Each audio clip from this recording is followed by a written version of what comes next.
The city was a smear of bleeding neon through the grime-streaked window of the bus, a wound that refused to close.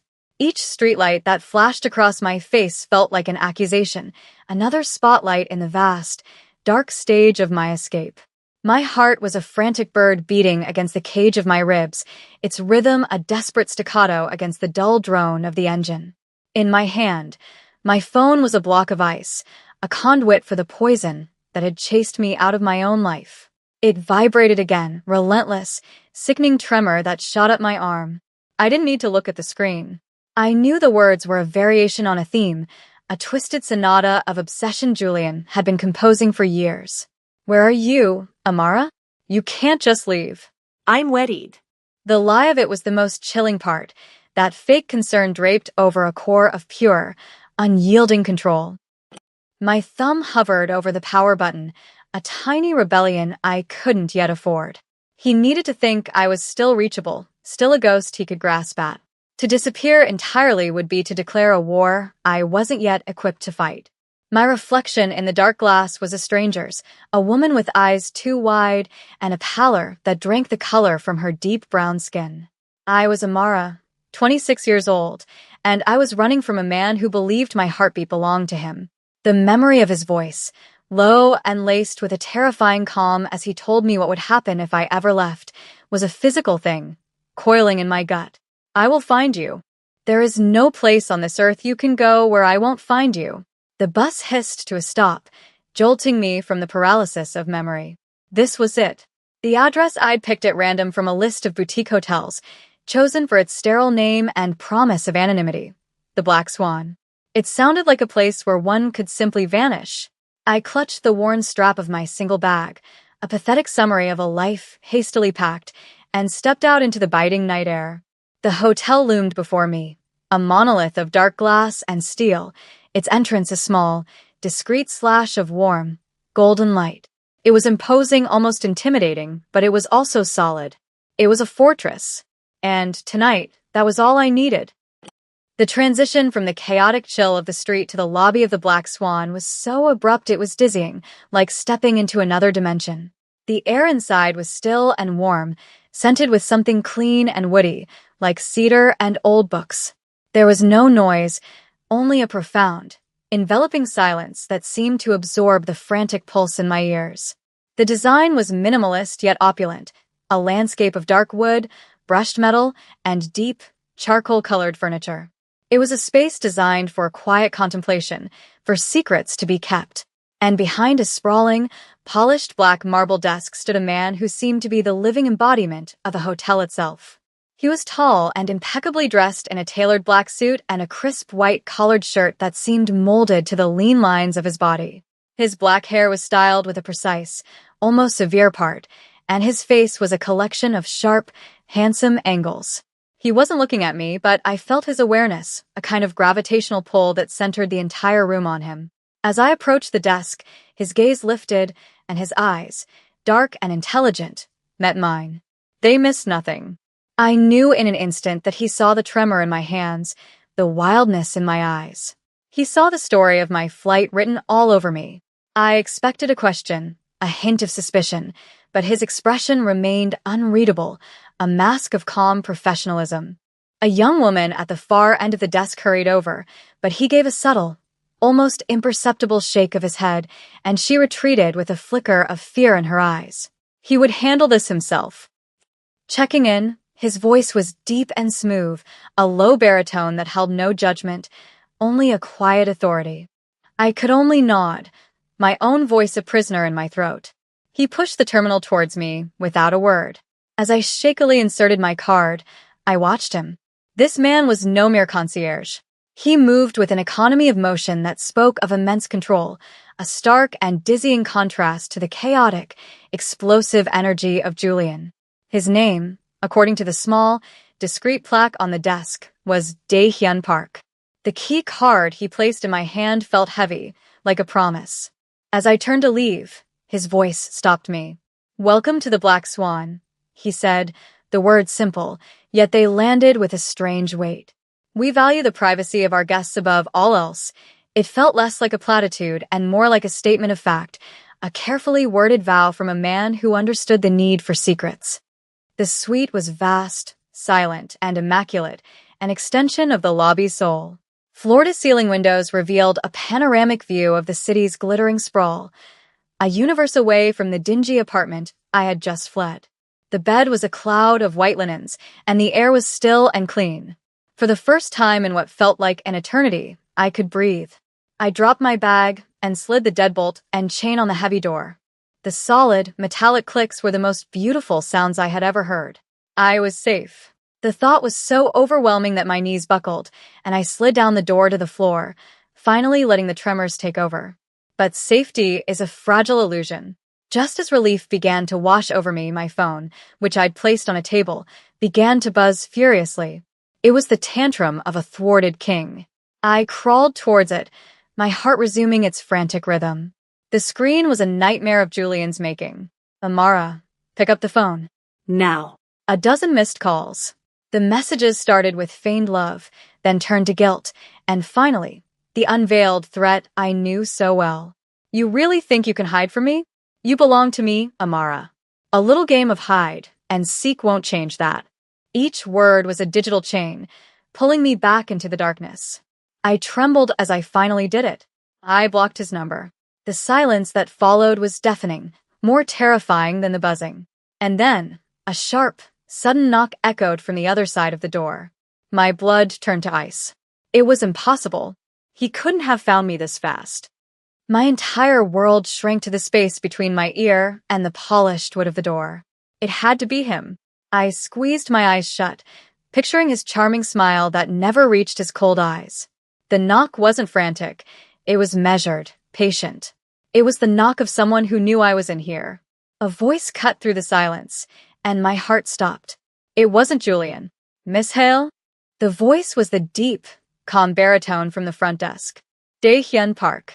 Relief crashed over me so violently it almost brought me to my knees, but it was immediately followed by a new current of anxiety. Why was he here? I fumbled with the chain and opened the door a crack. He stood in the hallway, his posture perfect in that same black suit, his expression unreadable. My apologies for the disturbance, he said, his voice even. The front desk received a rather insistent series of calls regarding the occupant of this room. For security reasons, I felt it was best to check on you personally. He finally met my gaze, and for a moment, the professional mask seemed to slip. I saw something else in his dark eyes, a flicker of grim understanding. He knew. He had seen women like me before. He found me, I whispered, the words tasting like ash. How did he find this hotel? Dae-hyun's gaze was steady.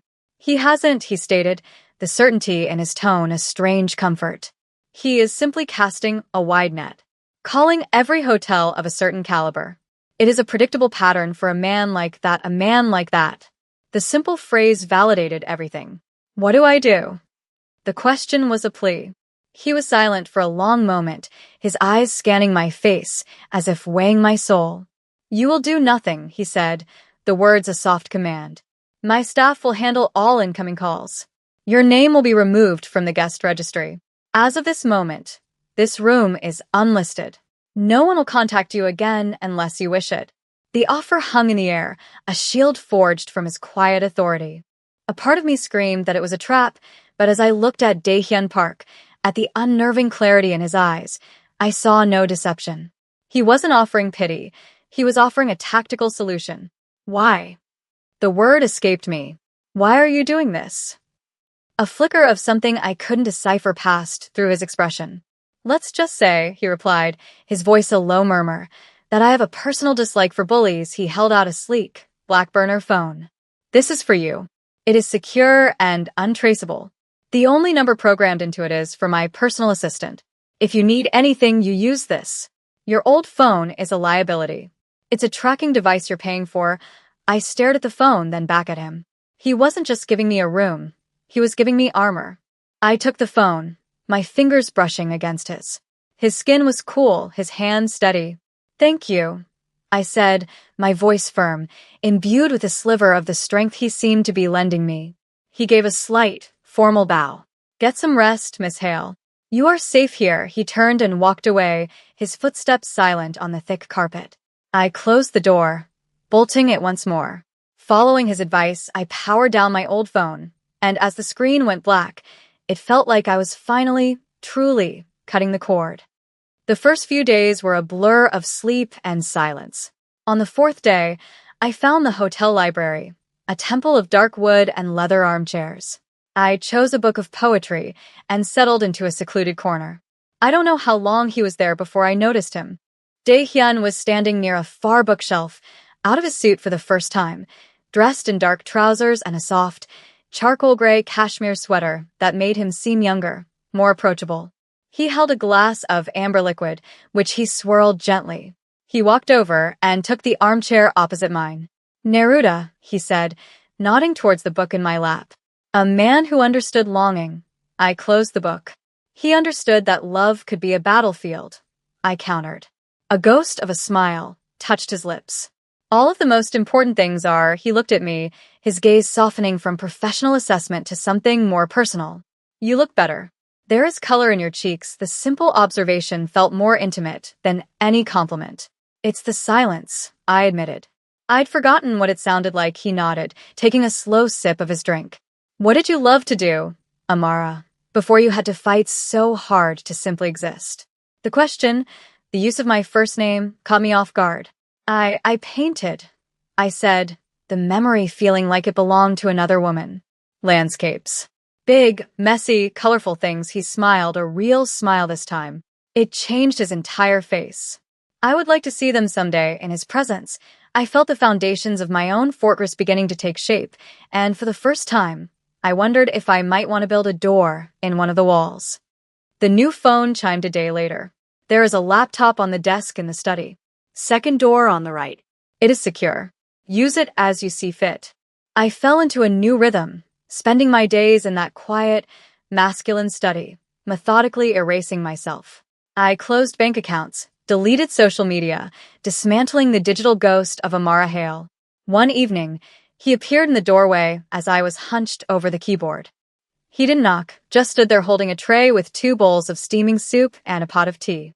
"You'll work better if you eat," he said, his voice a low murmur. He set the tray down, and we ate in comfortable silence, the only sounds the clink of spoons and the rain beginning to tap against the window. "You said you dislike bullies," I said, emboldened by the intimacy of the moment. That seemed personal. He was silent for a long time, his gaze distant. "I was once in a position where I could not protect someone who needed it," he said, his voice tight with a carefully controlled pain. "I watched a predator, a man much like yours, destroy someone I cared for because he believed he owned her. I will not make that mistake again." He looked at me then, and the pain in his eyes was raw, unguarded. It was the first real crack in his enigmatic facade, a glimpse of the fire and loss that forged his code. In that moment, I realized my feelings for him were becoming something far more complex and far more dangerous than simple gratitude. I reached across the small table, my hand covering his. He turned his hand over, his fingers lacing through mine. "You're not that man anymore," I whispered. A news alert popped up on the laptop a few days later, shattering the peace. A local tech entrepreneur, Julian, had announced a massive charitable donation to a citywide domestic violence initiative.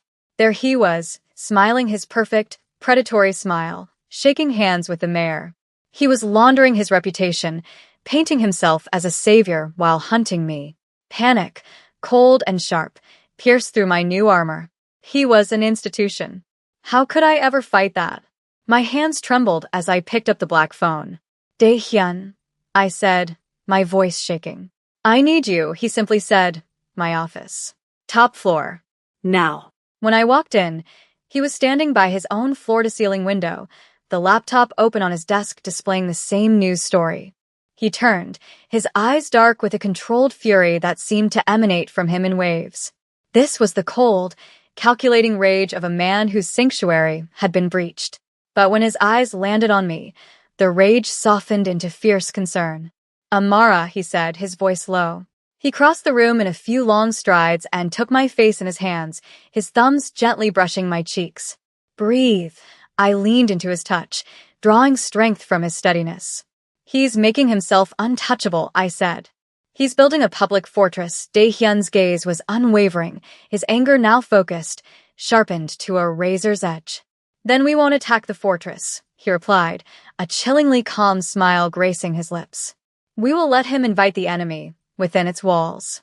His office was the heart of his empire. We stood there for hours, not as protector and victim, but as two generals plotting a war. I detailed every aspect of Julian's psychology, his vanity, his need for adoration, his pathological obsession with control. I laid out the enemy's mind for him, and he absorbed every detail. In return, he revealed the tools at his disposal. He spoke of finance, data, and influence as weapons. The quiet calls he made in rapid-fire Korean were not to business partners, but to lieutenants, his voice a low, lethal hum of commands. I was seeing the true extent of his power, the hidden machinery of an organization that operated beneath the placid surface of the Black Swan. He was a force, a mafia boss who pulled strings I never knew existed. The exhaustion finally hit me, and he saw it. He ended a call and led me to a soft leather couch. He sat beside me, the energy in the room shifting from strategic to deeply personal. "You are his greatest weakness, Samara," he said, his voice soft. He has never faced an opponent who understands him so completely. I looked down at my hands. He never saw me as an opponent. I was just a possession. He was wrong, he whispered. He reached out, gently tracing the line of my jaw with his thumb, a gesture of such exquisite tenderness it made my breath catch. He saw me. Not the victim, not the survivor, but me. Amara. He leaned in slowly, giving me every opportunity to pull away, but I stood my ground, lifting my face to his. The kiss was not a surrender. It was a treaty, a quiet, deliberate claiming of a new world, a world where the protection of a dangerous man could feel like coming home. The dawn broke over the city. I woke up in my own suite, the scent of him still lingering on my skin. For the first time in years, the morning did not bring dread. I found him later in the hotel's private rooftop garden. He was tending to a collection of ancient bonsai trees, his large hands surprisingly gentle as he trimmed a delicate branch with small, precise snips. The meticulous care, the quiet patience, it was a perfect reflection of the man himself. He stopped when he saw me, a soft smile touching his lips. "Good morning, Amara," he said, the sound of my name a declaration of our new intimacy. I walked toward him, my steps sure and confident. I was no longer the frightened woman who had stumbled into his lobby. "Good morning, Daehyun," I replied. We talked of the final steps of our plan. It was no longer his plan to protect me. It was our plan to dismantle a predator. I provided the final piece of the puzzle. "He's planning his foundation's launch gala," I said. "It's his coronation. All his powerful friends, the media, politicians. He'll feel completely untouchable. That's when he's most vulnerable." Daehyun's gaze sharpened. "An audience," he murmured. "He wants an audience for his own greatness," I nodded. "And we'll give him one. We won't expose him with brute force. We'll let him expose himself." The final strategy was elegant, using Julian's own vanity as the weapon of his undoing. We would leak carefully selected pieces of information, proof of his financial crimes, his stalking, his threats, not to the press, but to his rivals, to the very people he sought to impress, just moments before he took the stage. We would orchestrate a collapse from within. As we finalized the last detail, a sense of profound peace settled over me. My journey was not over, but I was no longer running. I was standing my ground, preparing for a battle on my own terms. Daehyun put down his shears and came to stand beside me, his hand finding mine, our fingers lacing together. We stood in silence, looking out over the sprawling city, a world that had once seemed so threatening. Now, it didn't look like a place to hide. It looked like a kingdom of possibilities, a future waiting to be built. My heart, once a frantic bird in a cage, was finally, peacefully, still.